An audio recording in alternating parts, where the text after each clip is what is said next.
What is going on YouTube? It is your boy Brian Mark, and we are on the way to the fucking Elite Mansion Mastermind for day one. Sit back, relax, enjoy the episode. Let's go. Like every time before an event happens, you guys, I almost forget that it's happening. Like my body doesn't realize that there's an event going on. And I think it's because my schedule is so fucking busy all the time that it just slips my mind that I'm about to speak. And right before the actual event happens, I always that's when the nerves kick in. It's like literally the day of, like not the day before I'm still chilling, whatever. The day of, I'm like, oh yeah, I'm fucking speaking shit. That's what's happening right now. There's a lot of like nerves in my body, which is a good thing because I view it as like my body's like ready to fucking explode. So I'm excited. We did our workout, we got ready this morning, we got our hair all straightened, and we're looking fucking juicy. And it's time. So I'm opening today. Well, we're actually opening with like a little bit of like a different thing. We're gonna do an exercise with the students to open. My speech is gonna be at 10:30, and I'm gonna be speaking on what I'm the most passionate about, and that is the reason why I am successful. I haven't spoken as openly about it as I am about to today, and I think today is going to be like a fucking awakening for a lot of people. So I'm really excited, and we're on the way right now. Probably gonna be a couple minutes late, but fuck it, whatever. I had to look sexy. Fucking ready, bro. So I'm gonna start the weekend off, and we're gonna be getting them thinking about, I'm just gonna fucking flow. I have no idea what I'm gonna say. It'll come to me when I'm up there. Hello, hey Brian. Hey, what's up, dog? How you doing?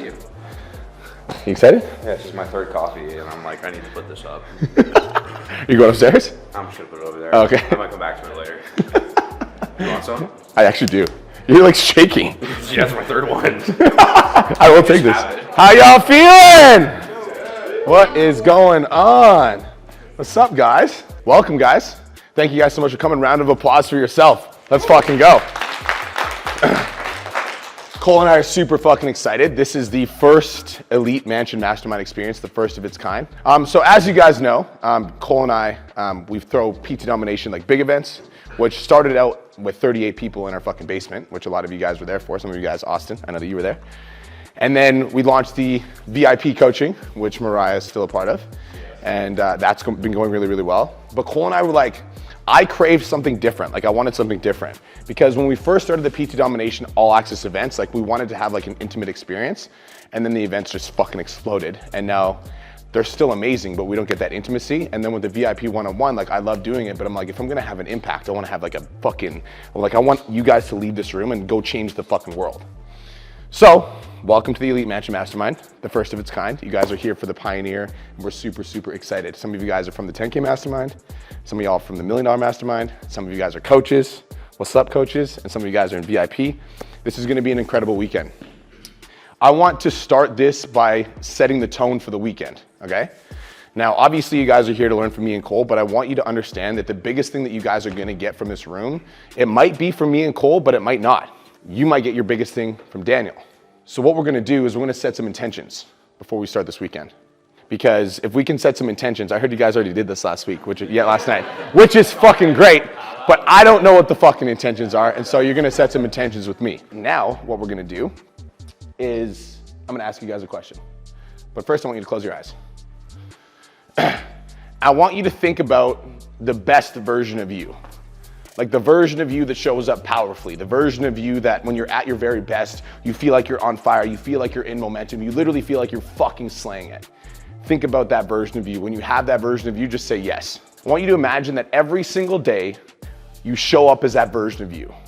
Powerful, present, intentional, passionate, on fire, in momentum, crushing life.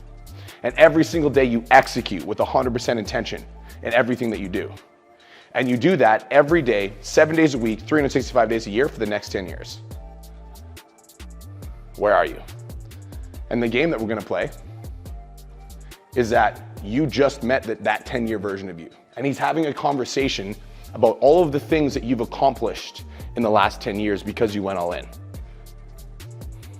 All of the dreams, the goals, the aspirations, all of the cars that you drive, the mansion that you live in, the people that you're impacting, the legacy that you've left, the family that you are, the loyalty that you have, the friend circle that you have, the relationship you have with your significant other. This version of you is telling you all of the things that you've accomplished because you showed up as your very best.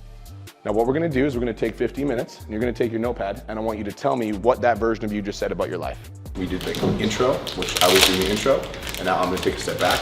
Cole's gonna fucking run it. And Cole's gonna basically be challenging them on their visions and why it's important to them, because a lot of people just write things down for the sake of writing them down. Say shit. So Cole's gonna be getting them to get deep. So Cole's speaking tomorrow, so tomorrow I'll open. So anytime Cole's speaking, I open. Anytime I'm speaking, Cole's open. So. Yep. Super simple. I'm excited. The thumb. So, like, look at this view. Yeah. I went to go write my vision, and there's a coffee cup sitting right here. This was on my first vision board I ever made when I started PG Dom. That's fucking weird. Isn't that weird? There was a and she randomly put it I was there. like, oh, I'm just gonna put this here, and then I just went and sat down. Whoa, that's trippy as fuck. I know, I literally was like shaking. I was like, I need a hot minute. That is fucking cool. Isn't that crazy? Got chills? Yeah, I didn't even know what it looked like. It's not crazy, it's fucking beautiful. Yeah. It's cool as fuck. That's better. Yeah. Making you guys uncomfortable, because this is the entire point of this weekend, is to help you grow, facilitate a transformation, make you guys uncomfortable, and to challenge your beliefs, etc. We're gonna have some fun with it instead of just making you guys share and chill. So we're gonna go like this. Dad Bud Steve, come stand right here and read what you wrote down. Oh shit. What are we doing? You guys are going to be sharing your visions, your life, what you wrote down with the entire class today. Alright? I wish I could censor it a little bit. No, not at all. Right in the center, in front of everybody. Just bring me back. The intention of this is I want you guys to express what you actually want with your life. The reason why is because we need to start learning how to vocalize what we want instead of saying internalize with the things that are in our soul. It's just bringing me back to high school then. The version of Steve 10 years from now is basically at the same level on mindset as an iconic person like Tom Cruise. Don't know why I picked him. It's okay to go hard in business, but don't neglect your relationships. Learn from your past and improve from them like you improve your business and your body. You're running events teaching strength coaches your methods. You've built the #1 strength and conditioning company in the world. You run a facility with all top-of-the-line equipment. Top fighters worldwide come to you for coaching.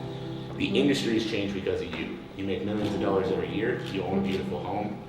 Your work takes you around the world. You run a mentorship program for coaches to better serve their athletes and athletes to better manage their careers. So I said 35-year-old Sammy did everything I said I was going to do. I'm so happy, I'm so grateful that I got to be my truest, brightest self. I wake up smiling, ready for a new day. I dance as I get ready. And I feel happy, confident, and grateful. One big thing that I want is to like wake up and not just feel like, all right, I'm just like on with my day. I want to wake up and actually feel happy. And one thing that actually made me feel like genuinely happy was like this last couple of weeks I was in Hawaii with my girlfriend, and we were surfing together for like the first time. And like when I stood up on a wave surfing, I actually felt happy inside, which I haven't felt like in quite a long time. The biggest thing for me is like impact. Like when I think about what I want, what fulfills me and what actually genuinely makes me feel good is making other people feel good. I've touched the hearts of thousands of women and allowed them to access this feeling too. That the world needs me to keep going so I can do what I've been put here to do. And there have been hundreds of people who have personally thanked us for changing their lives.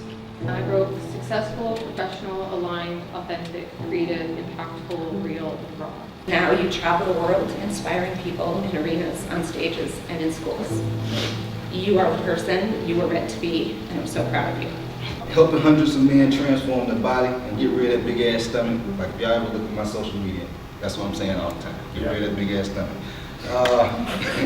Empowering men to be strong, become the best version of themselves, and helping them show up as the person for the people who depend on them.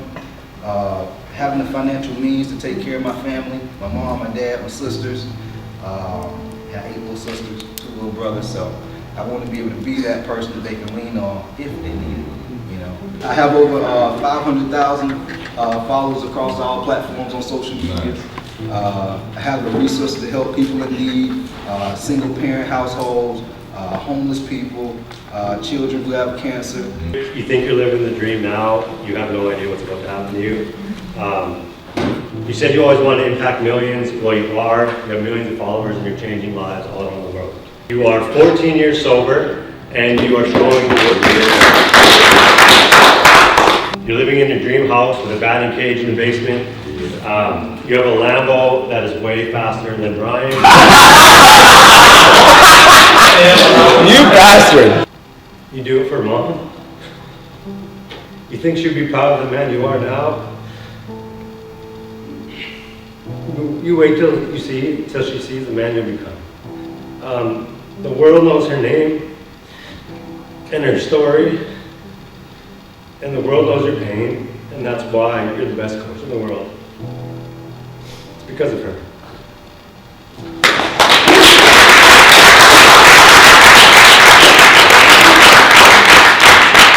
You know, I see myself accomplishing the dreams I've always wanted.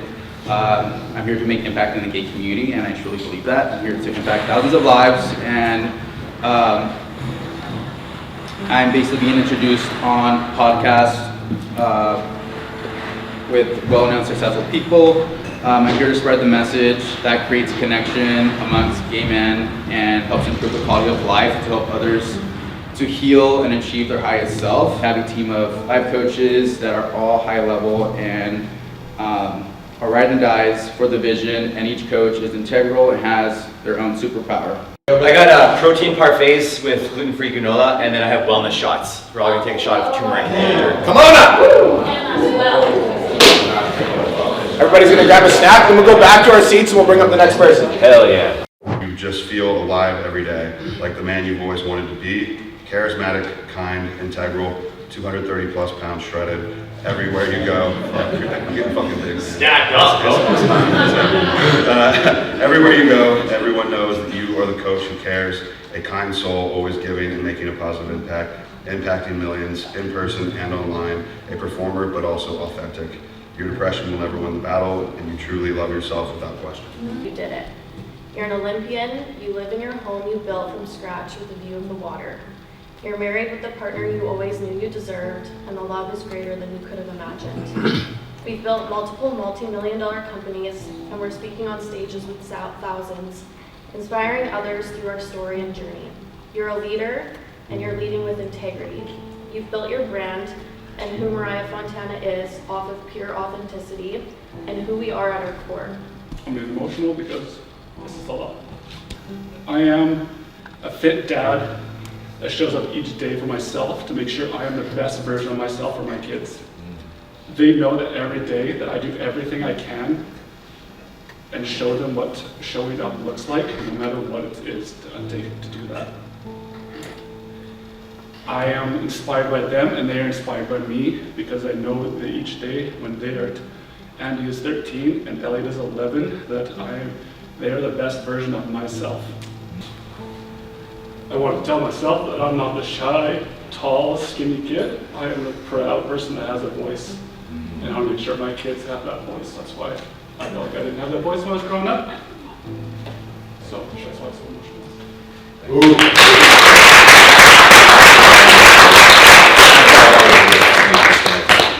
Joe, we did it. We're rich and worth 8 figures, and we're married with kids.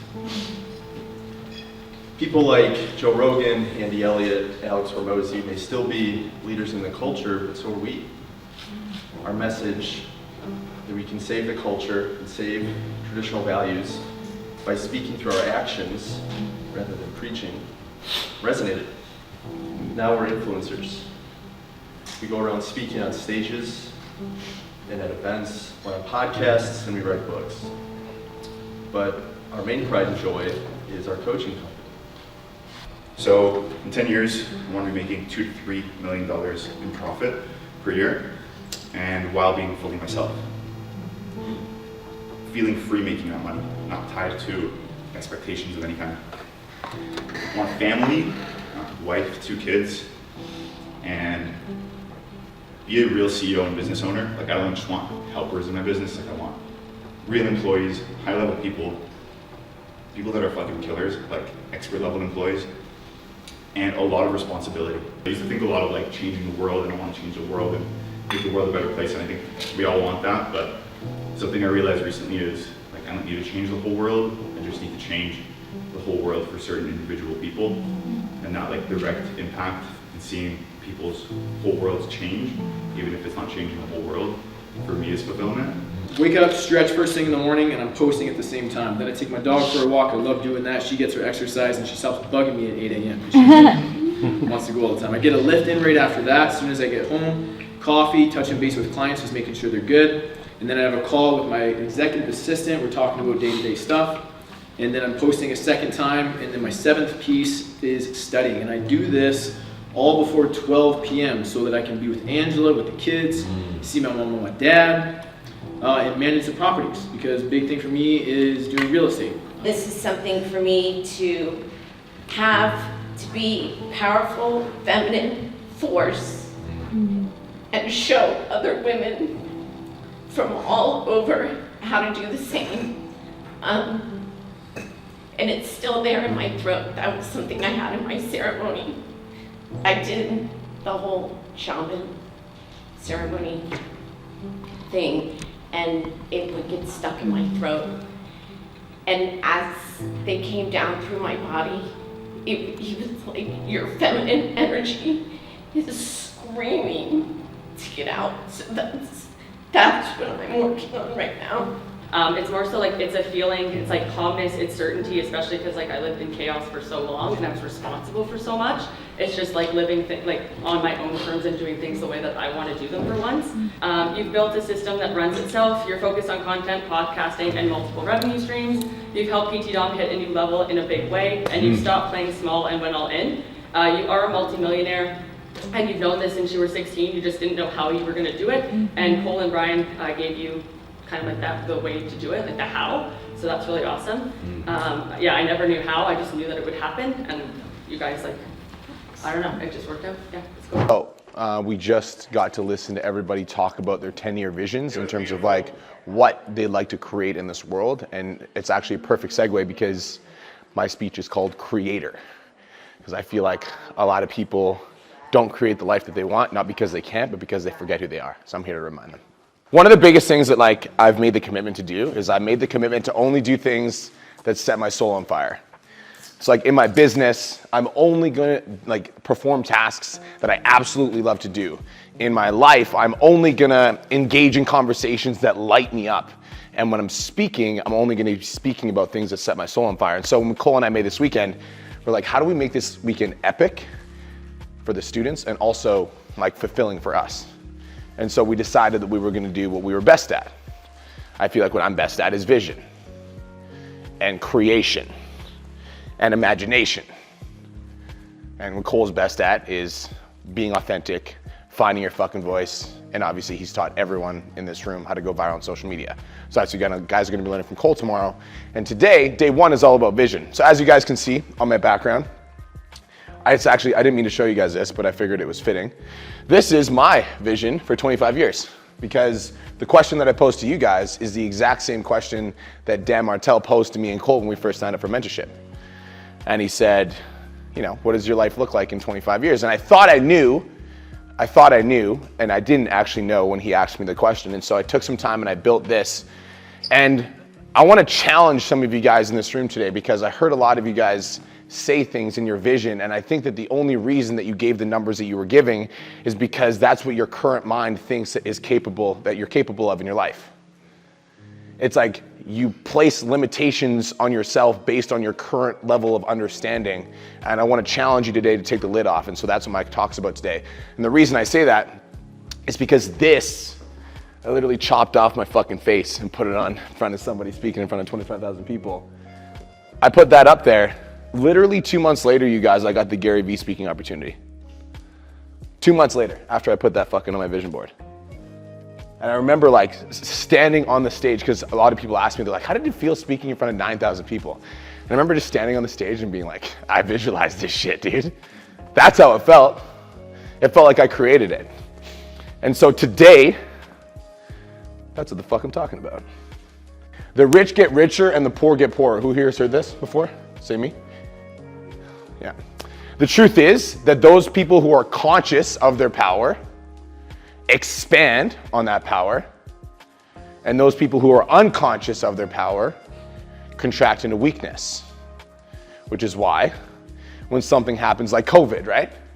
COVID happens, mass panic. Everybody freaks the fuck out. Every person in society is like, oh my God, fucking close your doors, wear masks, run away, hide inside, and everybody just like is just going with the flow. Everybody's just going with what everybody else is doing. Those people who are aware of their internal power, their spiritual power, their power within, rise up and they seem to emerge like Phoenix from the ashes. Which is why when COVID happened, and Cole and I were all over the fucking news, it's not that we emerged from Phoenix from the ashes. Like, the truth is we were never in the ashes in the first place. We just refused to go down like everybody else. So when people were looking at us standing strong in our power, they were like, who the fuck are those guys? We just refused to blend in with the crowd. Everybody else is freaking out. Everybody else is on their knees. Let's stand the fuck up. Let's rise up. We used COVID as an opportunity to not only take over Iron Energy Gym and to turn it into the best gym in Canada, which will fucking happen, I promise you that. But we also used it as an opportunity to rise up and become leaders in our space. Because when Cole and I first started, we weren't the best in the game. I'm sure everybody knows that. But the second I started the podcast, I claimed it. The #1 business coach for online personal trainers. I spoke it, the universe heard it, and then I created it. Now, before you can become conscious of your power, you first must become conscious of your weakness. Because we can't get to a destination, like let's say I want to get on a plane and I want to go to Mexico. I can't get on the plane unless I know where the fuck I am, unless I know where the airport is. So a lot of you guys are trying to get to a certain destination, like you're like, I want to be a millionaire, I want to be successful, I want to build this business, but you're lying to yourself about where you actually are. Does that make sense? And so you're trying to do the work, but the truth is, like you're looking over here when you need to look in the fucking mirror and understand that the only reason that you're not successful is because you're doing some shit that's holding you back. Make sense? So here's 10 signs of an unconscious creator. Here's 10 signals that you are unconscious. And my definition of unconscious is you're walking around and you're awake, but your eyes are closed. And you're just going through the fucking motions. You're just going through the motions. And you're making a little bit of money and then you achieve success and you feel so fucking good. And then all of a sudden, there's this empty feeling. And that money that you made that was supposed to make you feel good, it was supposed to make you feel alive, doesn't make you feel like that anymore. So here's 10 signs you're an unconscious creator. Number 1, you're stuck in a rut and you have no idea why. You catch yourself in these ruts and you just like cannot identify why you keep coming back to the same place. And when you do get stuck, you literally have no idea how to get out. And so you just procrastinate taking any action. And what ends up happening when you procrastinate and taking action is you end up losing momentum, which causes you to go further down into the rut. And then eventually you realize you're like, I should probably get myself out of here before I go broke. And so you get a little bit of success, you get yourself back into momentum, and then as soon as you get back to a place where you feel good, take your foot off the gas again. Number 2, you talk negatively about yourself. Feel like an imposter. Like it's only a matter of time before somebody comes along and like shines a spotlight on you and exposes you. You desire more wealth, more social media followers, more impact, more power, but you beat yourself up on a day-to-day basis. How many of you guys do that? I hear you, because I was you. You blame others and you complain frequently. When something negative happens, you literally cannot stop talking about it. Tend to be the type of person who points the finger at other people, and when somebody gives you feedback, you get defensive. How many of us do that? I still do that sometimes. That's something I'm working on. I'm gonna be honest. You react instead of being proactive. You wanna know the reason I don't do cocaine anymore? Because I don't go out to the fucking nightclubs. Now, a lot of you in this room, and I'm not gonna point any fingers, you already know who you are. A lot of you in this room are putting yourselves in environments where you know that you're gonna be tempted into negativity. You know that there's gonna be substances around you that are gonna tempt you and hold you back. You lack the ability to create space or boundaries with your time because you feel compelled to respond or reply to other people. You're resistant to change. You tend to get stuck in your ways and you're resistant to new challenges, changes, and opportunities. And because of this, you hesitate taking action towards opportunities to expand and become a more powerful version of yourself. When you get to $10,000 a month, you're like, okay, I just need to fucking stay here. If I can just stay here, I'm fucking good. But the universe doesn't work like that. In the universe, this is universal law. You're either expanding or you're contracting. So if you're not seeking expansion, if you're not seeking the next level, if you're not seeking hunger, growth, like look at nature. You don't get to stay the same in nature. You're either growing or you're dying. Look at the flower. It's the same thing with you guys. And so those of you guys that are like holding on to what you have, hoping that you can just stay the same, that's not how the universe works. And the universe is going to change on you whether or not you want it to, so you may as well be the person that decides to initiate it. Just stay ahead of the curve. Like, I want to change. I want to adapt. I want to evolve. I want the next level. I seek discomfort because I know that if I can choose my discomfort, then I'm not going to get bitch slapped by the universe because I'm just stagnant and I'm holding on to what I have. Does that make sense? You don't believe in yourself. Like, don't you understand that you're like an unlimited fucking creature? Like, God put you on this planet for a fucking purpose. God put me on this planet to tell you guys this message. You can literally do anything you set your fucking mind to. Anything. And the truth is that all of you are creating your realities right now with or without your conscious awareness. So if you're gonna be creators, why would you not create anything? Which is why I challenged you earlier, Steve. You're like, well, in my vision, I have problems in my business in 10 years. I'm like, why would you not create a perfect fucking business? When you have problems, it's like, I'm not the one that deals with it. I got people to deal with it. And then they tell me when it's done and I'm like, cool, good job, fist bump. That's my fucking vision, right? Deep down, you know that you were made for more, but you've convinced yourself that you're good enough as you are. How many of you guys have done that? Number 7, you hold grudges and resentment. Holding negativity in your heart towards somebody else is like drinking a poison and hoping that it hurts the other person. I feel like my whole life, I knew that I was fucking destined for greatness. My whole life.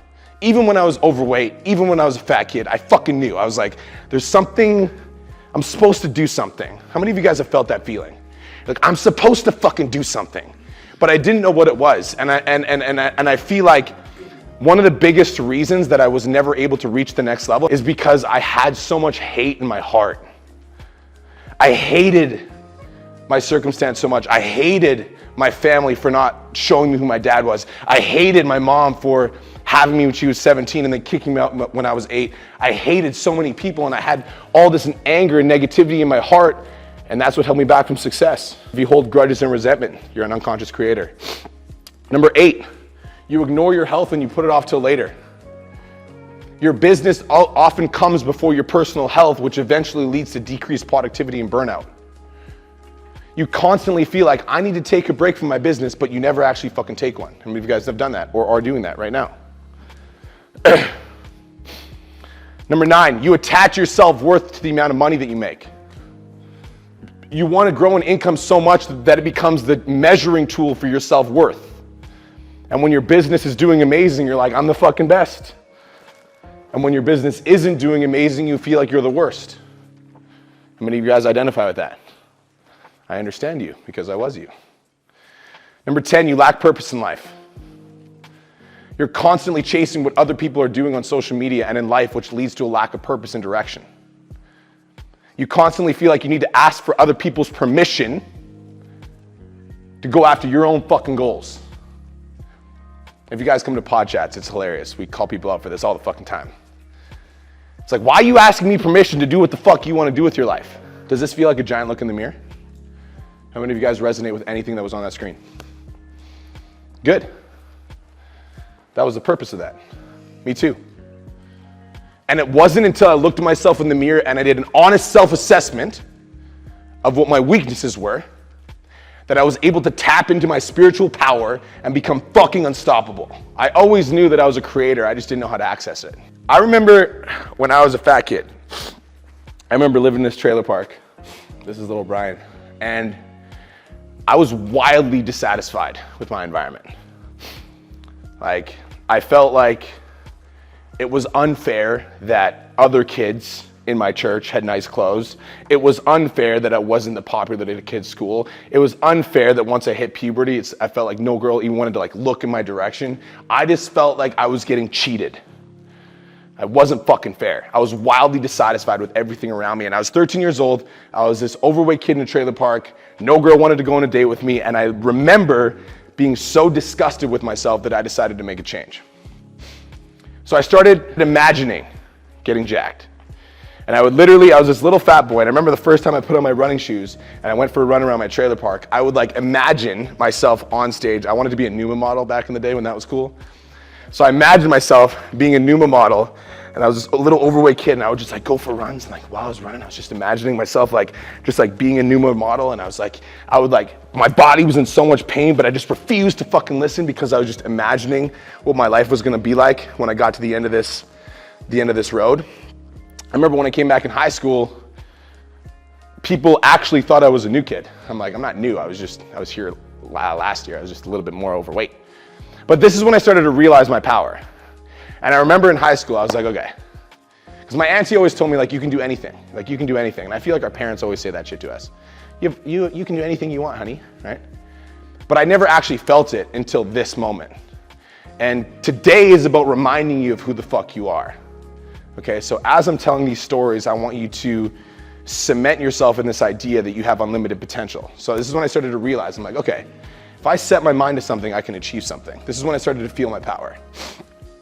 In high school, I wanted to be an athlete. So I lost all this weight, I wanted to be an athlete, but I had no athletic skills. My entire childhood, I remember sitting inside, I was playing video games, I was the worst player on my team in grade 10. But I was like, fuck that, I'm not gonna be the worst. So I showed up early to practice, trained the hardest, I was the last one to leave. When I'd get off the field, I would go home and I'd watch YouTube videos of like the biggest hits. And then I'd like try to replicate that when I was on the football field. I was the one that was asking my coach questions. I just wanted to fucking win. I wanted to be successful so bad. And I just refused to accept myself as I was. I was like, I know that I'm destined for greatness. And so I showed up early, just trained the hardest. I was the last one to leave. And by grade 12, I was the team captain. I won All-Star, Athlete of the Year. And that's when I started to know my power. I was like, okay. I'm like, if I focus on something for a long enough period of time and I fucking want it, as bad as I want it, I can achieve anything I set my mind to. I started to know my power. I'm like, I can feel it now. I can feel my power.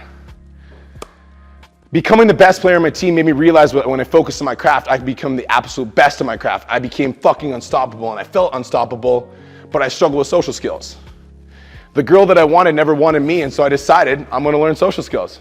I was like, if I can learn any fucking skill that I want, and I can go from overweight to being fit, and if I can go from fit to best athlete on the team, I'm like, what else can I do? I'm like, I'm gonna go from antisocial to social. So I literally bought a DVD set called Approaching Women, and I went out to the mall 2 hours every day by myself in grade 12, and I forced myself to approach strangers. All of them, every day. I was like, I could not leave the mall until I approached 5 people per day. And I wasn't just approaching men, I was approaching women's, I was approaching men, I was approaching fucking cashiers. I was just forcing myself out of my comfort zone. I was like, I refuse to be bad at social skills. I refuse to be bad at social skills, and I made myself approach people. So I decided to view social as a skill, and I practiced it literally every single day. By grade 12, I was going out to the mall multiple times, 2 hours at a time to approach women and start conversations. This is when I realized, this is important, that my power wasn't just in fitness, it was in anything that I set my mind to. I feel like a lot of you guys, how many of you guys feel powerful as fitness coaches? Raise your hand. Your power is in more than just fitness. It's in anything that you set your fucking mind to. Now, my plan after high school was to be a pro football player, but during my All-Star camp, I got injured. And I viewed this injury as an ultimate defeat because I didn't know how to handle adversity, so I stopped chasing my dreams of being a pro football player. A lot of us use our situations as justifications for why we can't fully be in our power. Because being in your power is fucking hard.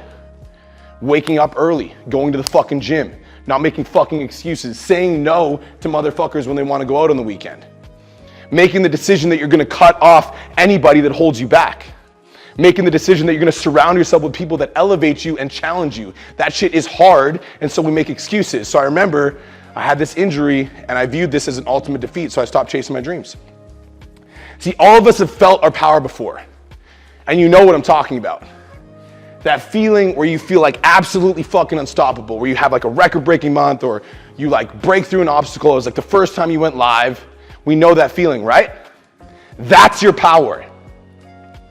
That's your power.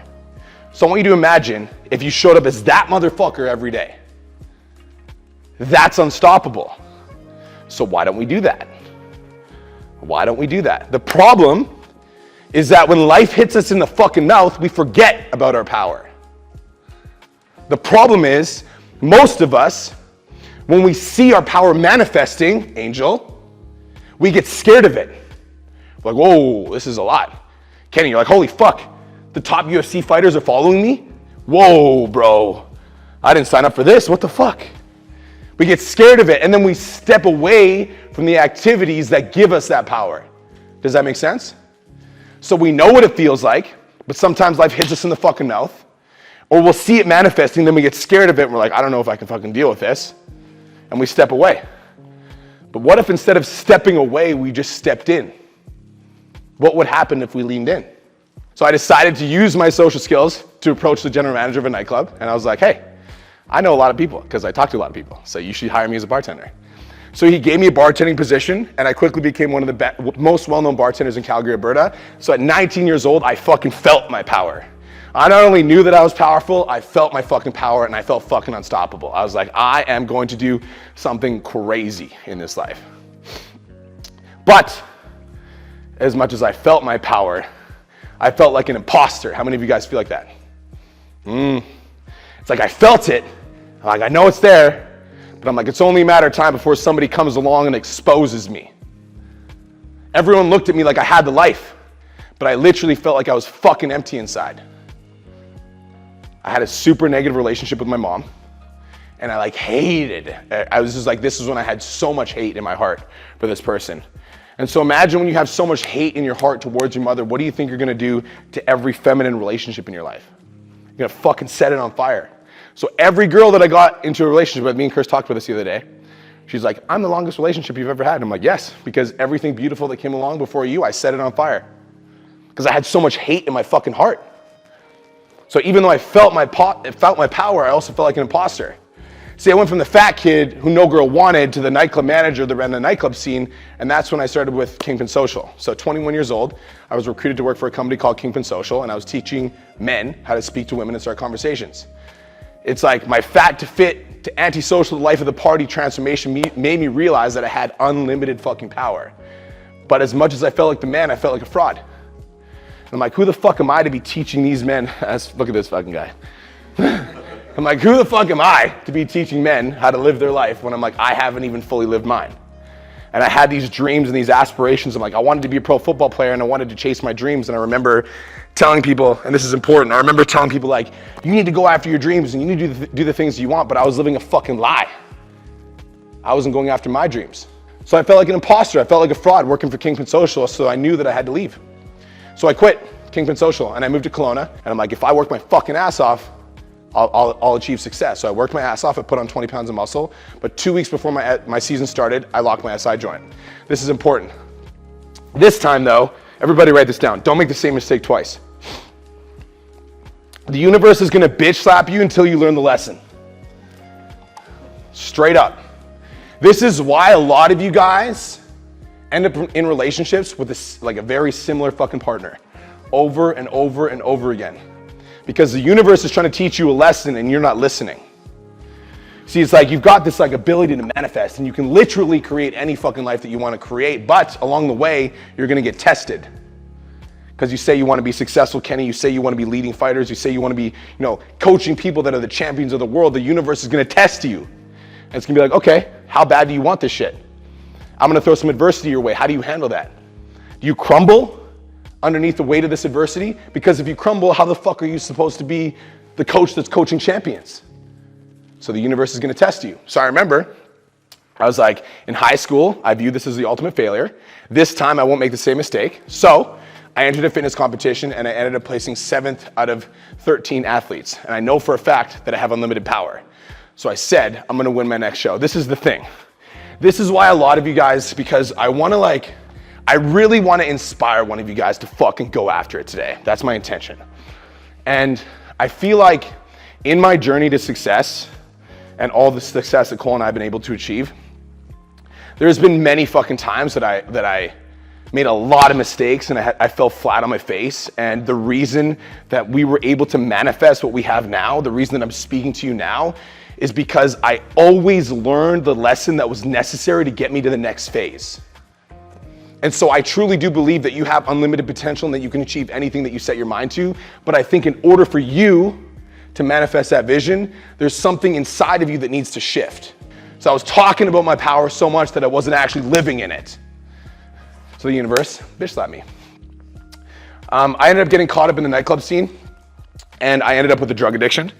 And I think this is a slide. There's missing. Yeah, this is the slide that was missing. My next show in Australia, I placed last out of 50 athletes, and this was the lesson that the universe was teaching me. I was talking about my success so fucking much that I wasn't doing anything about it. How many of you guys have ever done that before? Talking about the goals that I want to achieve so fucking much that I wasn't actually embodying the character traits that were necessary to manifest. So I got last out of 50 athletes. And I remember I was so fucking embarrassed when I got home that I couldn't even look at my friends in the mirror, or I couldn't look at my friends in the face. And I was like, yeah, you know, Australians are jacked, and, you know, the show's rigged, and the judges were looking for something different. And I wasn't willing, this is the key, everybody write this down, look at yourself in the mirror. I wasn't willing to look at myself in the fucking mirror and accept my character defects, so I dug myself into a hole by doing so much cocaine that it would take away from the pain that I was an absolute and total fucking failure. 1 month after my Australia trip, my roommates kicked me out of my house. 2 months after my Australia trip, my car got repossessed. 3 months after Australia, I was still doing drugs. I cut off anybody that was trying to stop me from doing drugs and only associated myself with other addicts. And the final straw that broke the camel's back was when I got fired from my nightclub job and I could no longer feed my habit. And then there was the night that I almost lost my life. So this is the apartment. At this point, like, I felt like I was a fucking nobody. Like, at this point, I was so fucking broken as a man. I felt like I was a nobody. So this was the apartment that my drug dealer lived at. And I pulled up in front of his house, and I had no money, and I had no idea how I was gonna get it. So I pulled up in front of his house, and I wanted more drugs. I remember calling him, I'm like, hey, I need more stuff. And he's like, you owe me fucking $10,000. I'm like, I know, I'm getting another job, and you know, whatever. He's like, you need to pay me now. I'm like, I can't. He's like, if you don't pay me now, I'm gonna fucking kill you. And I was like, well, I'm out front, so do what you gotta do. Because I had nowhere to go. So I sat in that fucking car for what felt like 3 hours. It was actually like 30 minutes, waiting for this person to fucking come in my life. And I was convinced my life was over. I called my auntie. I told her, I was like, I'm an addict. I'm addicted to drugs. There's no way out. Like, I'm fucking done. Can I please borrow money? And she was like, nope. You got yourself here, get yourself out. I didn't even bother calling my grandma for money because there's no fucking way my grandma would have the money to pay for my shit. I remember calling one of my friends, Daniel, at the time, and telling him where I was at. And I just waited. And after 30 minutes, and he didn't come for whatever fucking reason. Well, actually, I know why he didn't come now, but I drove home and there was my grandma. 3 o'clock in the morning, waiting for me. And she didn't say a fucking word. I looked at her, she looked at me, and for the first time in 6 months, I accepted the fact that I was a fucking failure. And I looked at her and I realized what I had done, and I just fucking, ego was shattered. This facade of what I wanted the world to see me, this nightclub bartender that had it all together, I was fucking nothing. I collapsed on the couch. She grabbed the Bible. She held my hand. She read me the Bible and cried with me. And in that fucking moment, something happened. She still loved me. So I made a decision in that moment 10 years ago that I was going to be the man that she saw in me. Wildly dissatisfied with my environment, I was like, there's no fucking way that this is my destiny. That I'm supposed to live in a trailer park. I'm supposed to work 9 to 5. There's no fucking way that I was just put on this planet to just survive, make babies, and then die. I'm like, I refuse to accept that. My entire life, I had this fucking calling inside of me to be more, do more, and have more. But the truth is, and a lot of you guys are here right now, that my self-doubt was bigger than my dreams. How many of you guys feel like that? My self-doubt was bigger than my dreams. But once I lost everything, I didn't have anything at this point. I had no car, no house, living on my grandma's couch. I made a decision. I'm like, failure is no longer a fucking option. You know what? I feel like the reason that a lot of you guys don't fully tap into your power, that you haven't manifested your power yet, is because you just don't put yourself in situations where you're forced to hit the next level. Like when Cole and I sent $100,000 USD to Bedros, we're like, well, we either fucking make this work or we're fucking idiots. So let's make this work. And when we do shit like that, the reason investing in Bedros, this isn't about fucking Bedros. This is about me and my spiritual power. Because as soon as I sent that money, as soon as we sent that transfer, as soon as it left our bank account, there was something inside of us that was like, yo, it's time to wake the fuck up. And remember who you are. And that's when we started stepping into our fucking power and owning more of who we were. All of you guys have that potential, but you just like, you hang onto your fucking safety nets. I'm making 10K a month, I'm doing good enough. You need to fucking let that shit go, and you need to like seek the next level. You need to be hungry for it. So for me, I didn't have anything. So I was like, success is, failure is not a fucking option. My whole life I played the victim.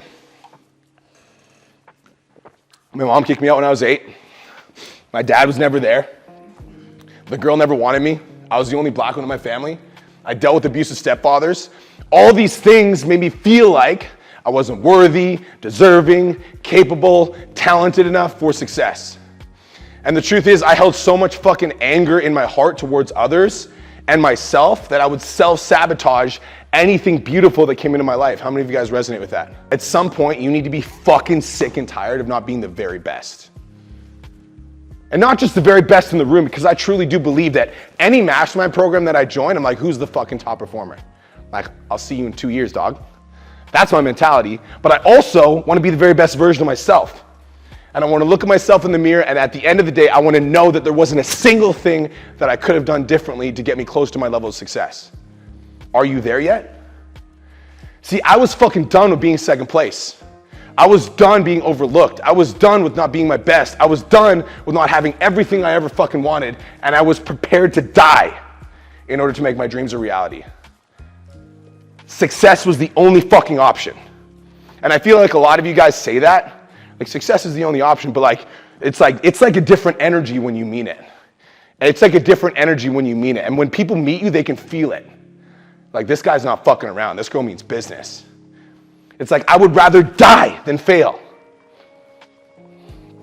At some point, you need to be fucking sick and tired of not being your very best. I remember I started looking back at my old identity, and I began forgiving myself for all the mistakes that I made. Like, I get it, you were 17 years old, you didn't understand what it was like to go through adversity, and that's why you quit on your football dream, and that's okay. I look back at my mom and my dad and everybody who wasn't there, and I wasn't like, Mom, fuck you for not being there. I was like, Mom, thank you for not being there, because you allowed me to become the man that you see today. You allowed me to become a leader of men. You allowed me to find my own fucking voice. Because you weren't there, it forced me to become a new man. Thank you. And I look back inside of myself, and I decided that now it's like, yo, you guys just got to make the decision. It's time to wield your fucking power. I am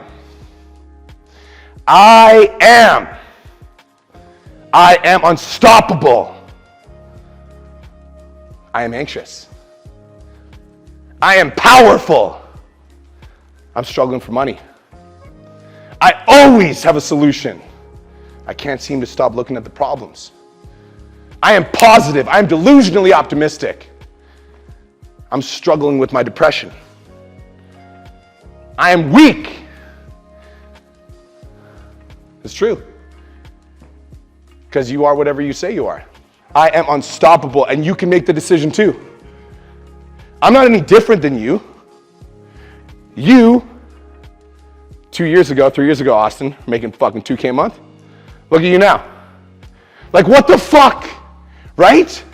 Don't you guys already see that you're already powerful creators and that you've already manifested anything beyond your wildest dreams?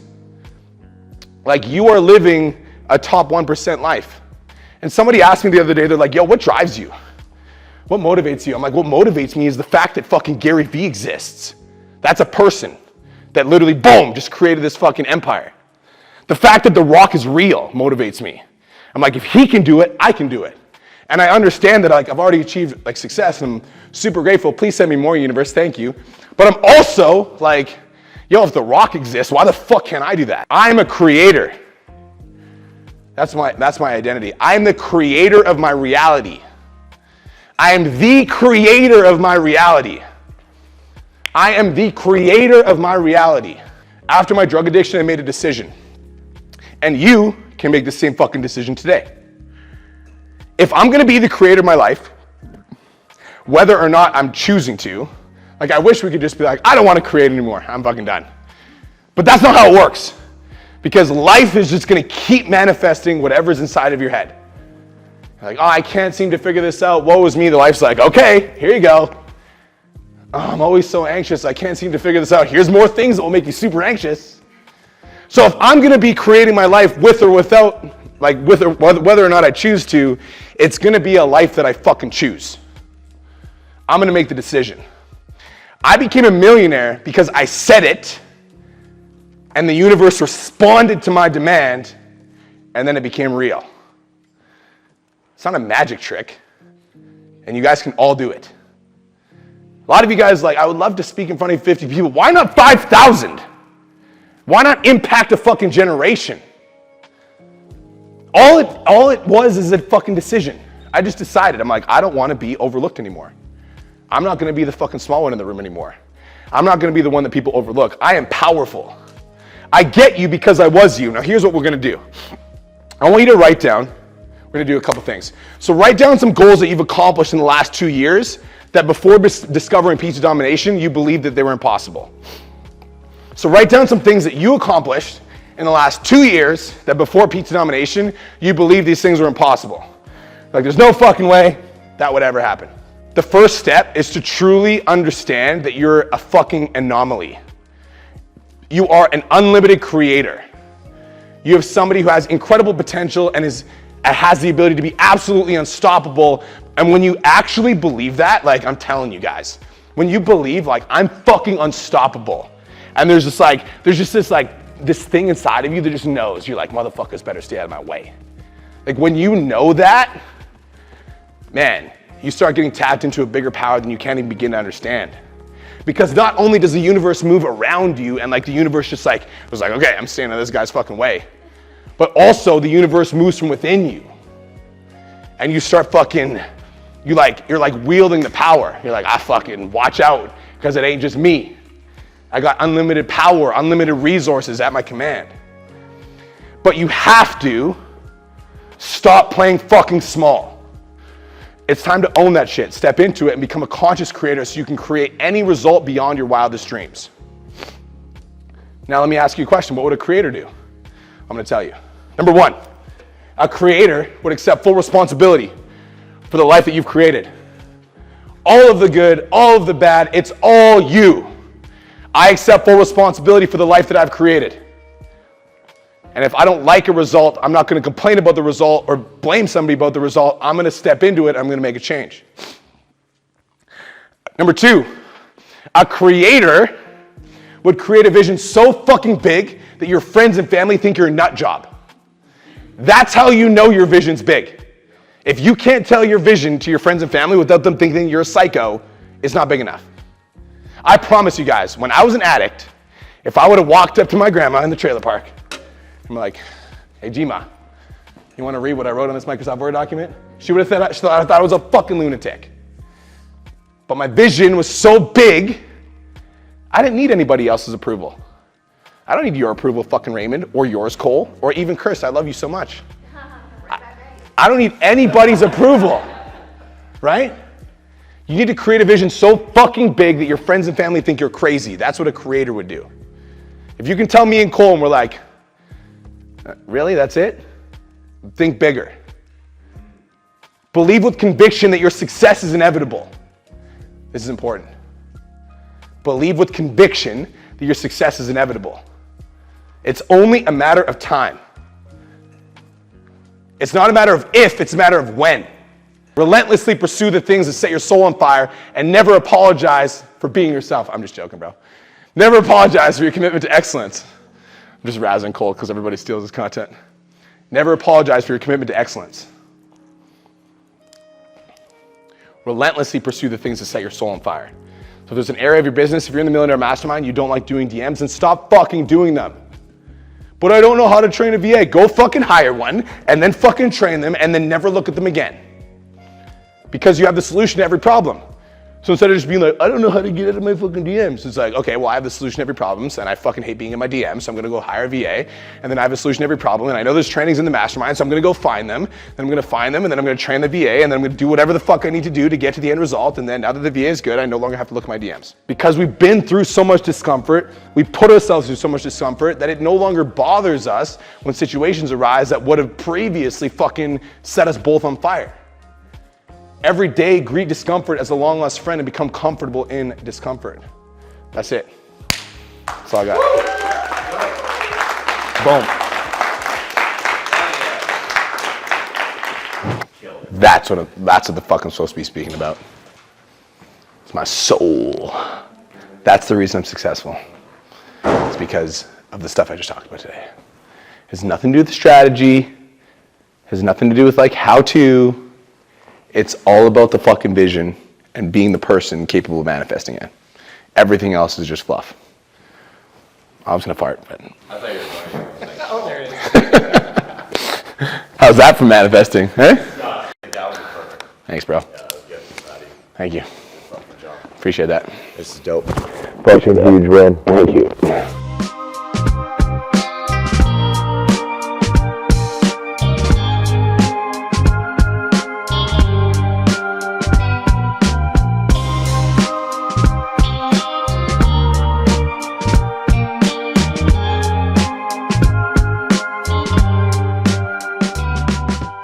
So I just did my speech.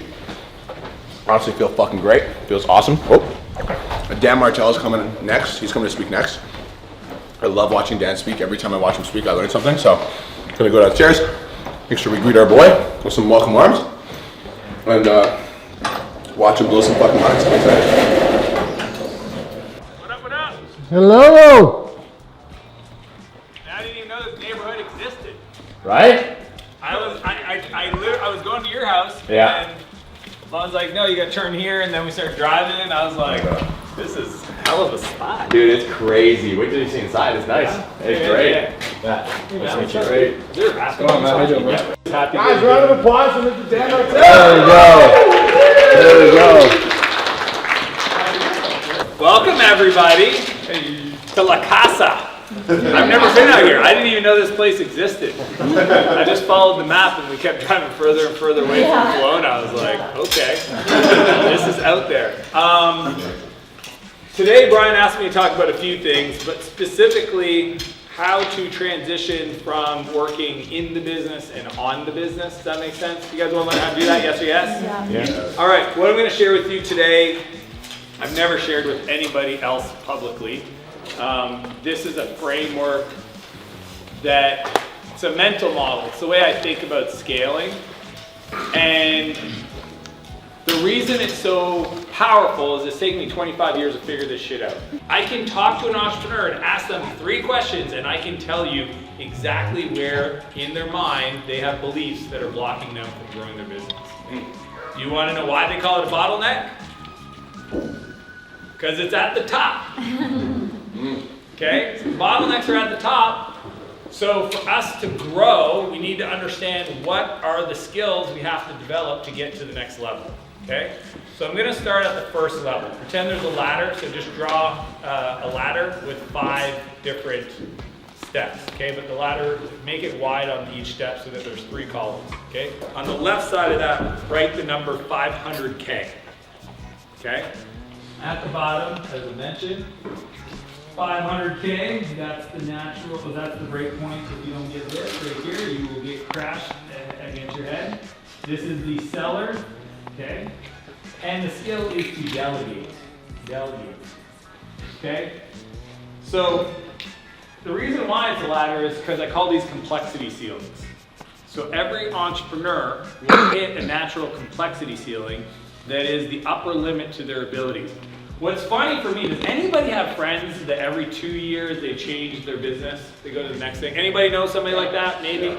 Maybe we've plagued with it ourselves. I know I was. I don't know about you guys. I can only speak for myself. But when I started building companies, I was so worried that I had the wrong thing that I would just do everything, right? So my friend's like, we should start an agency. I'm like, that's not really a great idea. We should build software. Yep, let's do that too. Hey, we should do real estate. Okay, let's buy some real estate. And I would just do a bunch of stuff because I was so worried that I wouldn't get the product right. And because of that, I never got really good at this. In the first year, we did $980,000. 12 months, okay? Then I ended up at the next level. Okay, so the next level is that's 500K. The next level is 5 million. Okay, I know it's a big jump, but we call this the builder stage. Okay, the builder stage is a lot of fun. And to break through that stage, once you learn how to delegate, I forget to close the loop on this. To learn how to delegate is to tell somebody what to do and explain what it looks like when it's done. Tell somebody what to do and explain what it looks like. Yes. So it's not, okay, so let's use the easel as an example. It's here. I'm not picking on it. I honestly don't care. But there's one thing about, hey, make sure there's an easel at the event. Okay, that would be what most people do.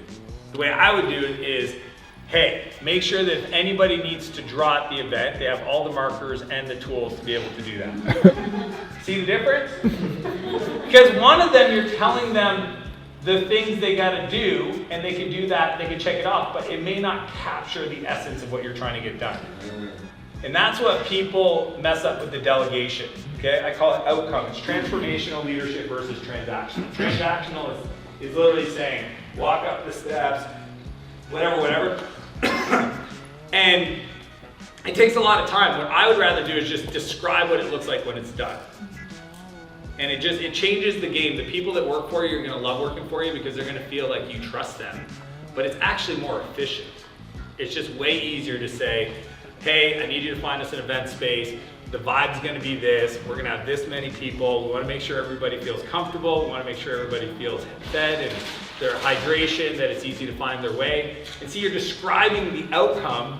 You're not saying, call these 3 places. Do you guys see the difference? It's so subtle, but some people actually can get their revenues.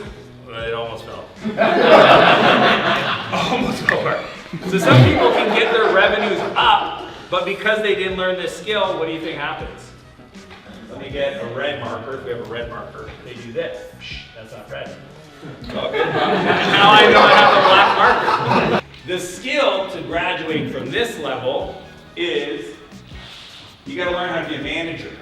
Okay, now that's a dirty word, eh? Manager? I don't want to be a manager. That's what my dad did. You know, like my dad was a manager. Like, I don't want to be like my dad. Here's the reality. Managers are so important. Okay, what is a manager? Tell me what you think managers do that would be valuable to a business. Anybody want to guess? Yeah. Make sure everything gets done. Does anybody in this room love to manage other people to make sure everything gets done? No, we don't. So we don't do it. Because we don't do it, guess what happens? See what I'm saying? But it's required. And whether we like it or not, people are people. Humans are fascinating. They have their emotions. The other day, who was that? Hermosi. Alex was telling me he had a guy on a 101 tell him that he would be more productive if he didn't watch so much Netflix while he was working. The guy told him this on a one-on-one. You guys probably work with some of these people that you're fascinated by the way they approach their day. Like they drag their feet. I was doing training the other day because I hired a bunch of 18, 19-year-olds on how to write things down and manage their schedule. And people didn't show up with anything to write down. It was in the calendar invite. I know, but that's what these people are really important, okay? But sometimes we don't have the capital or the resources to hire those people, so we need to learn the skill. Manager type stuff that have to happen, because if you don't, and you do end up growing, guess what happens? You slide back down. Does that make sense so far? Cool. So, I built a company Sphere. I'm 24, we do almost $1 million in our first year, and the company grew. It was one of the fastest growing companies in Canada. We built this enterprise portal software. It's not very sexy, nobody would know about it, but we sold to like Procter & Gamble, Dole Foods, Johnson & Johnson, Pfizer. We had pretty much most of the Fortune 500 companies as clients.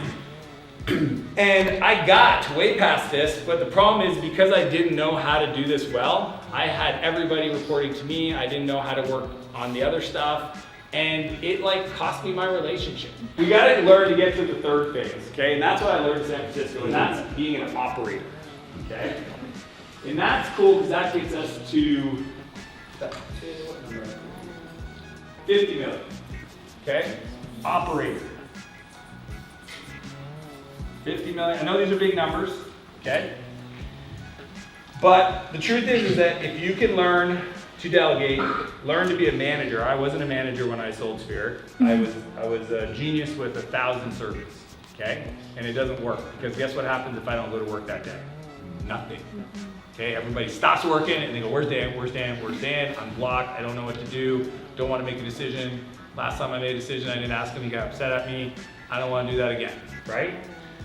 So then I go to San Francisco and I learn a completely different way to build and scale businesses, okay? And that's what became the foundation of my book, Buy Back Your Time, okay? So I'm not gonna go over my book because you can read the book. I wanna give you guys new stuff. You guys want new stuff? Yeah. This is stuff nobody's ever heard before, okay? So 50 million to be an operator. What is an operator? An operator is somebody that actually knows how to operate companies at scale. It doesn't matter if it's a $5 million a year company, $50 million a year company, or larger, they know how to operate. A leader.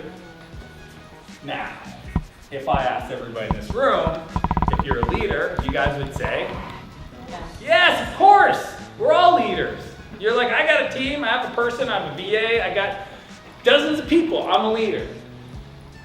Let's talk about what a leader is, okay? First off, a leader puts the needs of the business ahead of themselves always. Right off the bat, that disqualifies a lot of people. Because I can guarantee just by your actions, some of you guys put your needs way before the team's needs, okay? We saw this in COVID. So 2 weeks ago, I had the privilege of interviewing Dana White, UFC, okay? I'm in Vegas, I know, it's crazy. I blew up. Like, I hope you guys understand, it is not lost on me that a kid from New Brunswick that ended up in prison twice by the time he's 17, why am I having the opportunity to interview Dana fucking White? Like I'm not, it's not lost on me at all. Like I like when it's happening, I'm like, what is going on? Is this real? Like, damn, time to wake up, go to work. I'm like, oh.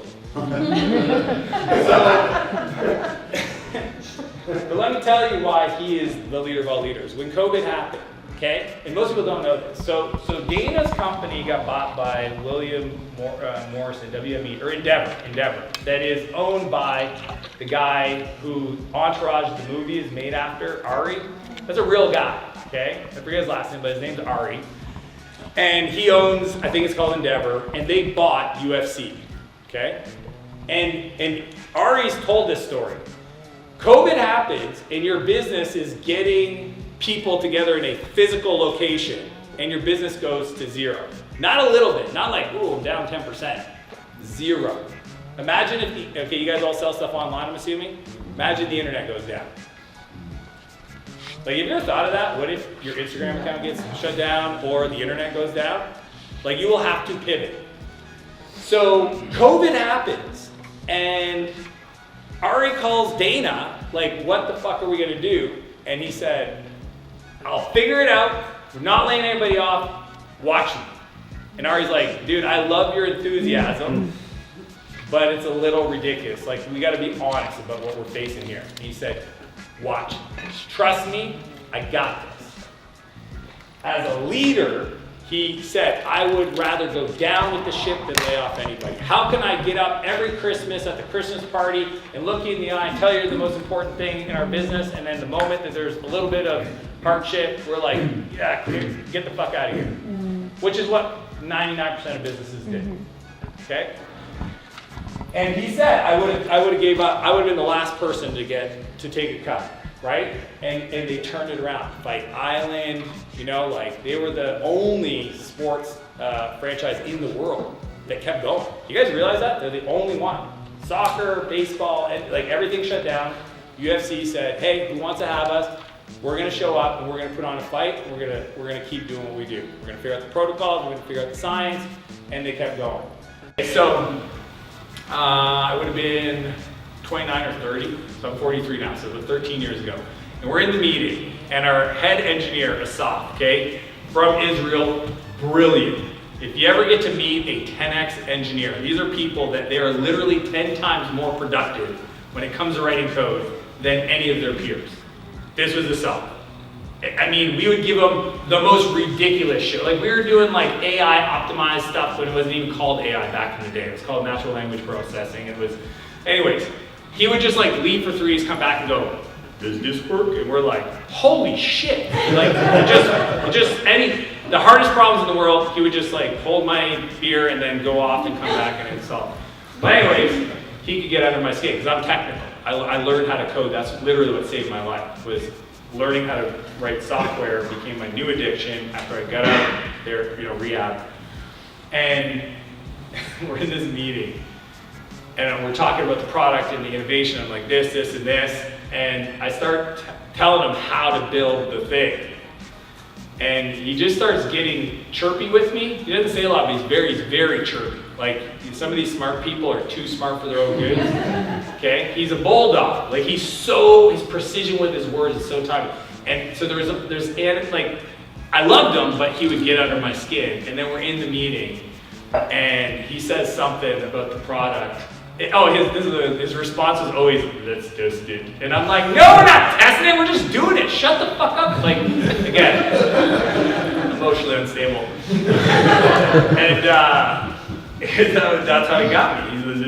I'm like, I'm not testing it, shut the fuck up, we're gonna build this. And I look at Ethan, and Ethan's like, bro, you can't talk to people like that. And I'm like, he pulls me out of the meeting. This is my younger CEO.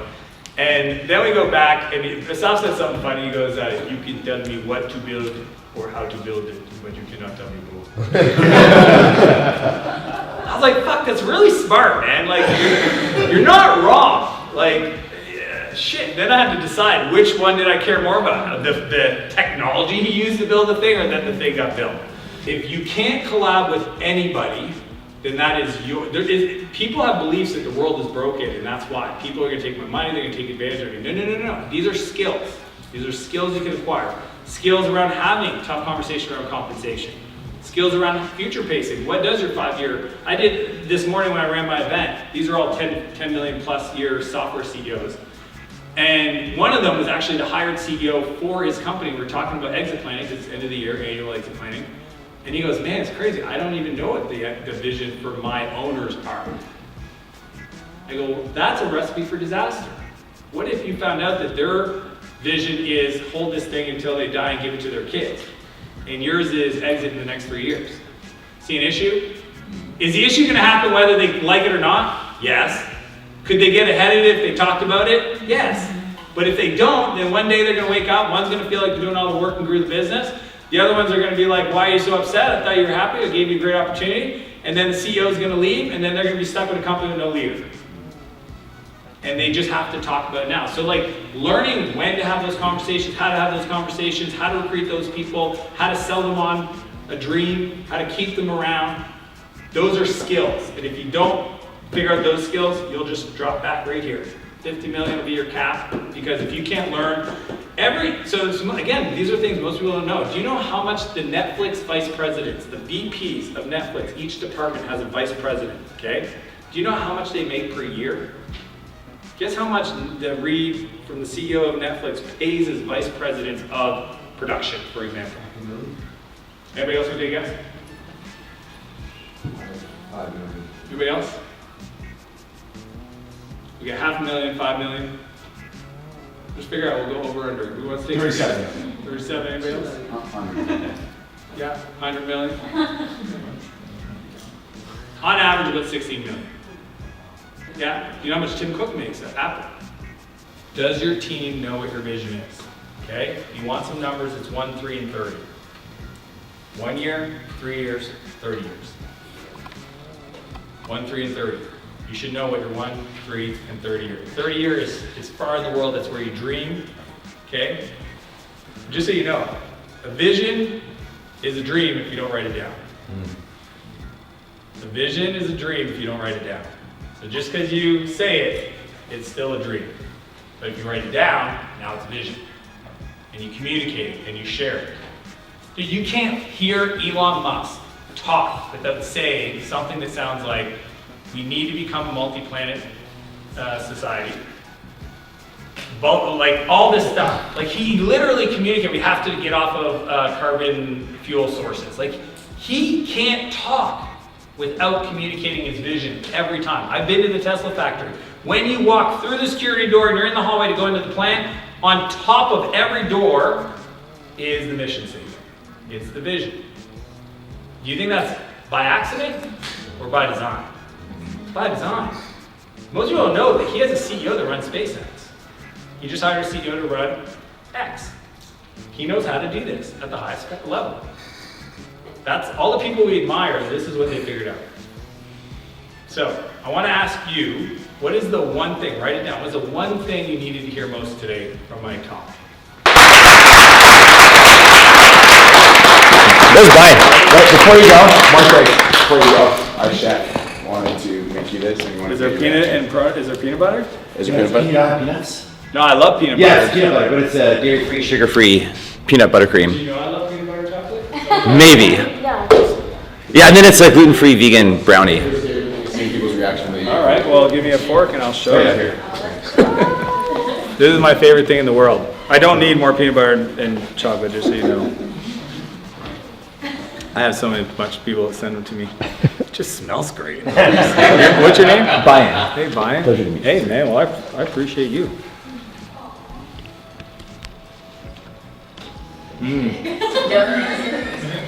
One bite, everybody knows the rule. Strong. It is strong. It's quite nice. Yeah, it's extra fudgy. I put too much love in it. 8-1.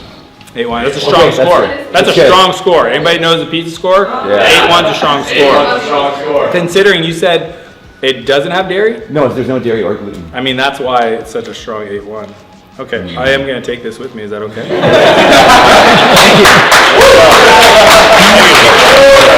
Martell! That was great. I learned a lot.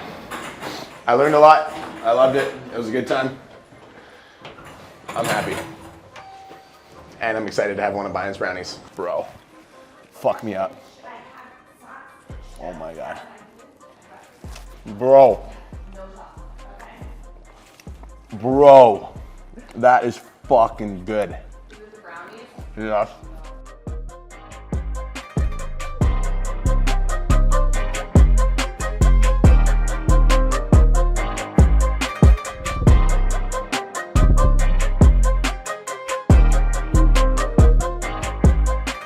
No vision, baby.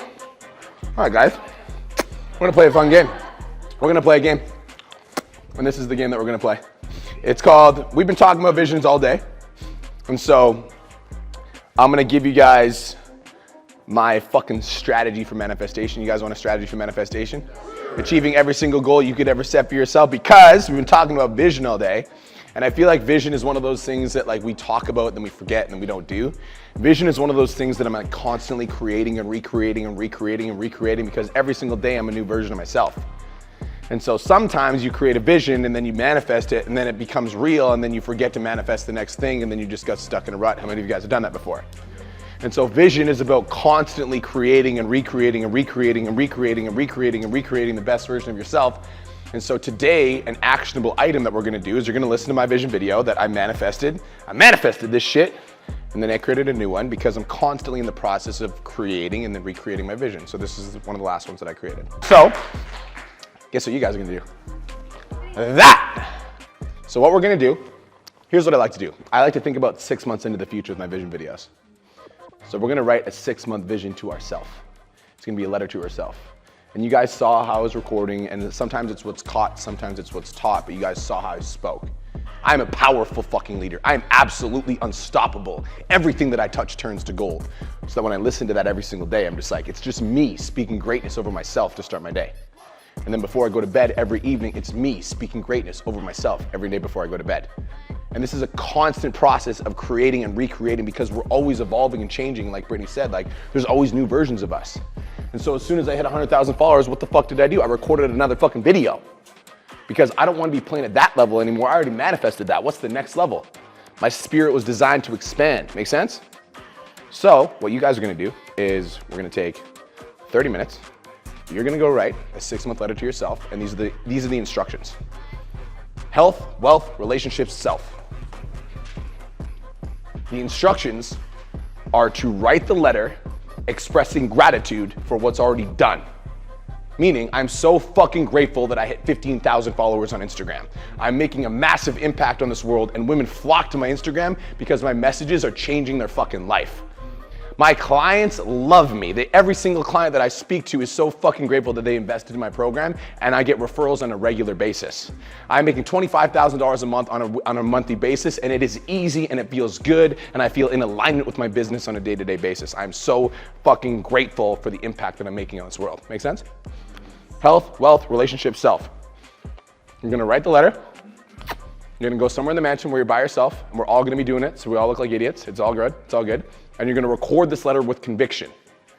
Once you're done, we're done. Cool? You record it here? You're gonna record it. Actually, you know what we're gonna do? So the instructions are, you're gonna write the letter. We have dinner at 6. I want the letter done before 6. So don't come to dinner until the letter's done. Yeah, letter and video. Letter and video. So it's letter and video. This way you guys don't feel rushed, because this is a process you might need to sit down and think about.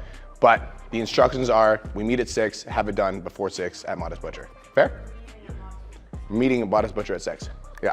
So you need to leave here around 5:15. Cool? That's it. That's the end of today. Let's go. That brings us to the end of today's YouTube episode. Thank you guys so much for tuning in. So fucking cool to get together with all my clients at the mansion. Obviously, you guys saw my speech. Feel really good, feel really aligned with it. Felt like exactly what I was supposed to be doing. I hope you all have the best day of your entire life, and I will talk to you guys in the next episode. Peace.